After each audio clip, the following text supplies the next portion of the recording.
여러분은 은퇴하고 나서도 매달 필요한 돈을 걱정 없이 쓸 수 있을 거라 자신하시나요? 어쩌면 많은 분들이 특히 5060세대 중 18분 이상이 분명 자산은 있는데 막상 쓸 현금은 부족한 아이러니한 상황에 처해 있다는 사실을 알고 계셨을까요? 겉보기에는 안정적으로 보이지만 실상 내면에는 깊은 불안감을 안고 살아가는 분들이 예상보다 훨씬 많습니다. 이 이야기는 결코 남의 일이 아니죠. 막연하게만 느껴지던 노후에 대한 불안감이 오늘 이 시간을 통해 여러분의 구체적인 현실 문제로 다가올 겁니다. 우리는 단순히 돈을 더 많이 버는 방법만을 이야기하려는 게 아니에요. 은퇴 후 삶의 질을 좌우할 핵심 열쇠, 바로 현금 유동성의 중요성을 깨닫고 이 문제를 외면했을 때 우리를 기다리는 미래가 어떠할지 함께 들여다볼 예정입니다. 지금부터 여러분의 노후를 위해 반드시 알아야 할 중요한 통찰을 하나씩 풀어가 볼까요? 우리가 열심히 일해서 쌓아 올린 자산, 그 중심에는 언제나 부동산이 자리하고 있습니다. 대다수 5060세대 분들의 자산 포트폴리오를 보면 부동산이 압도적인 비중을 차지하죠. 하지만 이 견고해 보이는 자산이 정작 은퇴 후에는 매달 필요한 현금 흐름과 단절되는 기이한 현상이 벌어지고 있습니다. 자산은 넉넉한데 쓸 현금은 없는 이 역설적인 빈곤은 결코 가볍게 볼 문제가 아닙니다. 아파트 한 채 혹은 두 채를 소유하고 계시지만 매달 생활비로 쓸 돈이 부족해 마음 졸이는 분들이 많으실 거예요. 통장에 찍힌 퇴직금 액수는 꽤 되는데 막상 매월 고정적으로 들어오는 수입은 터무니없이 적은 현실. 바로 이것이 우리 5060세대가 마주한 씁쓸한 자화상이죠. 은퇴 후에도 꾸준히 들어오는 현금 흐름이 없이는 아무리 많은 자산을 보유하고 있더라도 안정적인 생활을 이어가기 어렵다는 것을 우리는 점차 깨닫고 있습니다. 그렇다면 왜 이런 현금이 마른 상황에 놓이게 된 걸까요? 먼저 경제적인 관점에서 그 구조적인 원인을 짚어봐야 합니다. 우리 세대가 부동산으로 자산을 불려왔던 건 분명한 사실입니다. 과거에는 아파트 한 채만 있어도 든든한 노후 자산이 되었고 집값이 오르는 기쁨을 누렸었죠. 하지만 지금은 어떤가요? 부동산은 여전히 큰 자산이지만 필요한 순간 현금으로 바꾸기가 쉽지 않습니다. 매매가 예전처럼 활발하지도 않고 급매로 내놓자니 손실이 두렵죠. 과거의 성공 방정식이 더 이상 유효하지 않은 시대에 살고 있는 겁니다.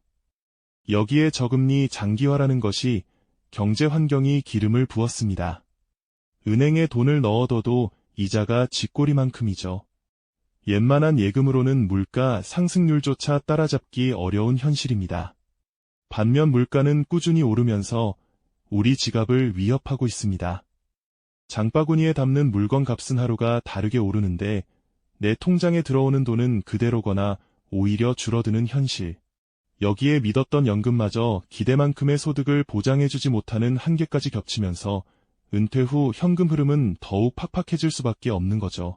이런 상황은 단순히 개인의 문제가 아니라 사회 전반의 구조적인 변화 속에서 발생하고 있다는 점을 이해하는 것이 중요합니다. 게다가 우리 사회의 독특한 문화적 요인도 한몫합니다. 자녀 교육과 결혼 비용, 그리고 자산 상속에 대한 전통적인 관념은 5060세대의 현금 유동성을 더욱 옥죄는 요인이 됩니다. 어렵게 모은 자산을 자녀에게 물려주거나 자녀의 새로운 시작을 돕기 위해 큰돈을 쓰는 것이 당연하게 여겨지는 분위기 속에서 정작 본인의 노후를 위한 현금 확보는 뒷전으로 밀리는 경우가 허다하죠. 자녀의 행복을 위하는 마음은 이해하지만 그 부담이 고스란히 부모의 노후 현금 흐름 단절로 이어지는 아이러니한 현실입니다. 이제는 이러한 복합적인 요인들을 냉철하게 직시하고 새로운 관점으로 우리의 자산을 바라볼 때입니다. 이처럼 복잡하게 얽힌 현실 속에서 우리 5060세대가 직면한 가장 큰 역설은 바로 자산은 많지만 정작 쓸 현금은 부족하다는 점일 겁니다. 수십 년간 열심히 일하고 아껴 모은 재산이 분명 존재하는데도 막상 매달 생활비나 예기치 못한 지출 앞에서 발을 동동 구르게 되는 상황, 혹시나 밀처럼 들리시나요? 안타깝게도 많은 분들이 공감하시는 현실이죠. 겉으로 보기엔 넉넉한 자산을 가지고 계신데 실제로는 현금 흐름의 단절로 인해 언제든 경제적 어려움에 처할 수 있는 위태로운 상황에 놓여 있는 겁니다. 이른바 자산부자, 현금 빈곤이라는 기묘한 역설이 우리 사회의 5060세대를 옥죄고 있는 셈이죠. 이러한 현금 유동성 부족은 단순히 개인의 재무관리 실패가 아닙니다. 오히려 우리 사회의 구조적인 변화와 밀접하게 연결되어 있다는 점을 이해해야 합니다. 그럼 대체 무엇이 우리 5060세대의 귀한 자산을 현금 흐름과 단절시켜버린 걸까요? 먼저 경제적인 관점에서 그 원인을 한번 깊이 들여다볼까요? 가장 먼저 짚어볼 부분은 바로 부동산 자산의 양면성입니다. 과거 고도 성장기에는 부동산이 정말 효자 노릇을 톡톡히 해냈습니다.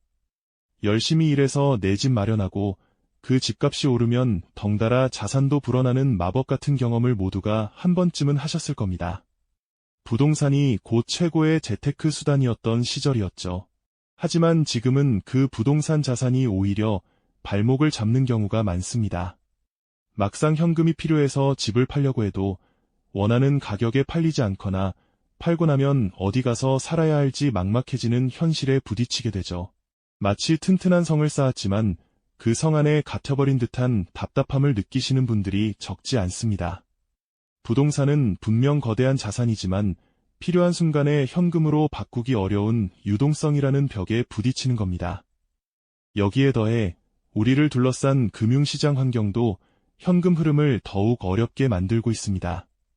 저금리 기조가 너무나 오래 지속되면서 은행 예금에 돈을 넣어두는 것만으로는 물가 상승률조차 따라잡기 힘든 시대가 되었죠. 푼돈이라도 불려보려 해도 마땅한 투자처를 찾기 어렵고 어렵게 찾은 투자처는 원금 손실의 위험을 안고 있습니다. 반면 물가는 곱비 풀린 망아지처럼 치솟아 장바구니에 담는 물건 값은 하루가 다르게 오르고 내 통장에 들어오는 돈은 그대로이거나 오히려 줄어드는 현실에 직면하고 있습니다. 게다가 믿었던 연금마저 기대했던 만큼의 충분한 소득을 보장해주지 못하는 한계까지 겹치면서 은퇴 후의 현금 흐름은 더욱 팍팍해질 수밖에 없는 상황입니다. 과거처럼 열심히 저축하면 부자가 된다는 공식이 더 이상 통하지 않는 시대가 된 거죠. 그리고 우리 사회의 뿌리 깊은 문화적 요인도 빼놓을 수 없습니다. 자녀의 교육, 결혼 비용, 그리고 자산 상속에 대한 우리 사회의 전통적인 관념은 5060세대의 현금 유동성을 더욱 옥죄는 요인으로 작용합니다.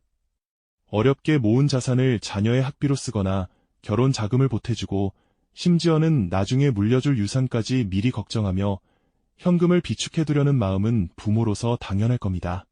하지만 이러한 부담이 고스란히 부모님의 노후, 현금 흐름 단절로 이어지는 아이러니한 현실을 우리는 냉정하게 직시해야 합니다.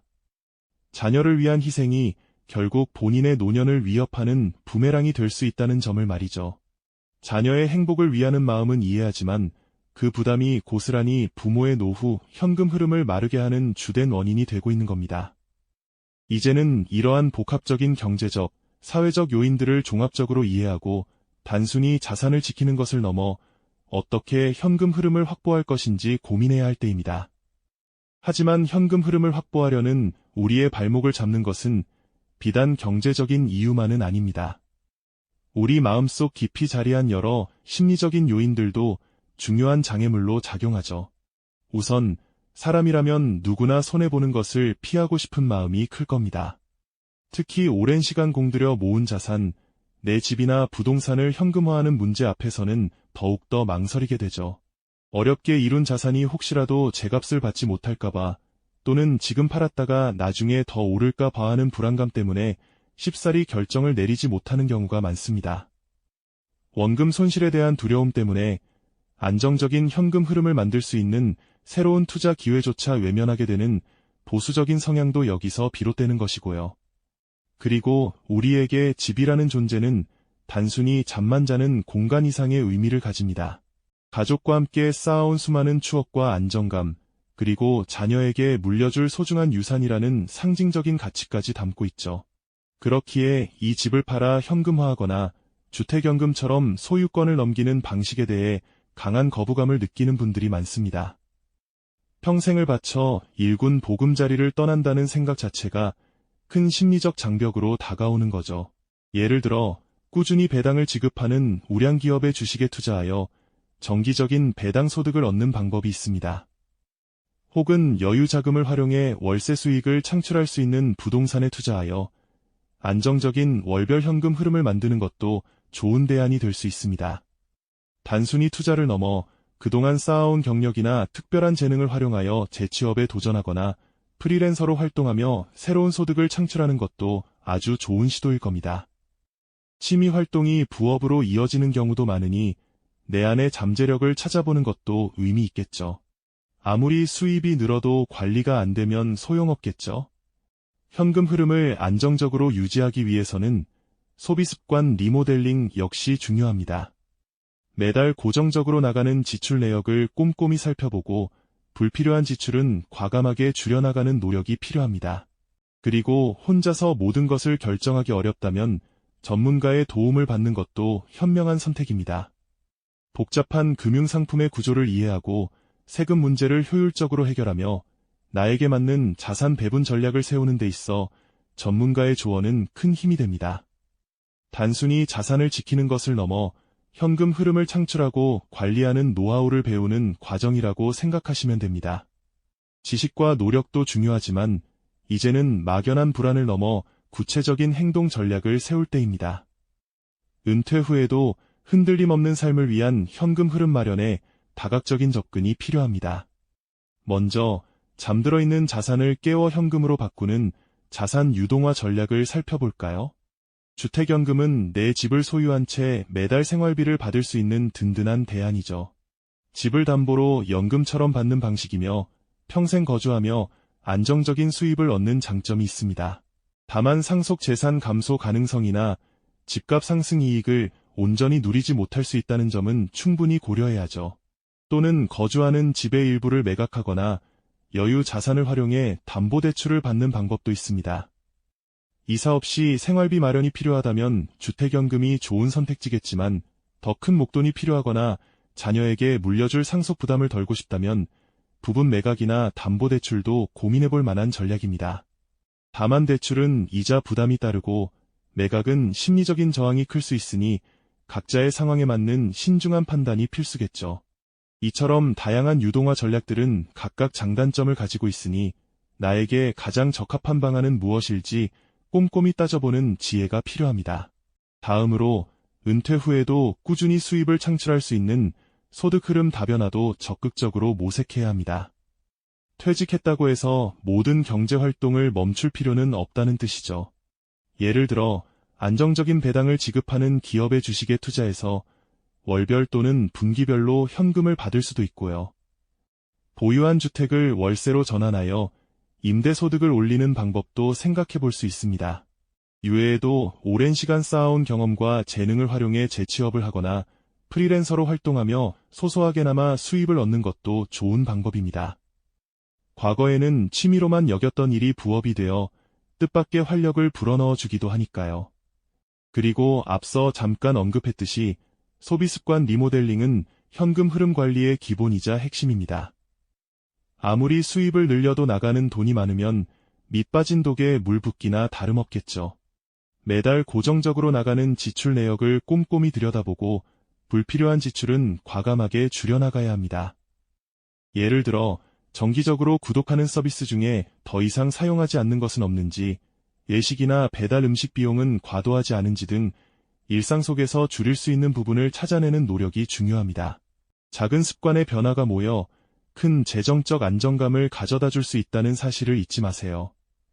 이 모든 과정을 혼자서 결정하기 어렵다면 주저하지 말고 전문가의 도움을 받는 것이 현명한 선택입니다. 복잡한 금융상품의 구조를 명확히 이해하고 예상치 못한 세금 문제를 효율적으로 해결하며 나에게 가장 적합한 자산 배분 전략을 세우는 데 있어 전문가의 조언은 든든한 길잡이가 되어줄 겁니다.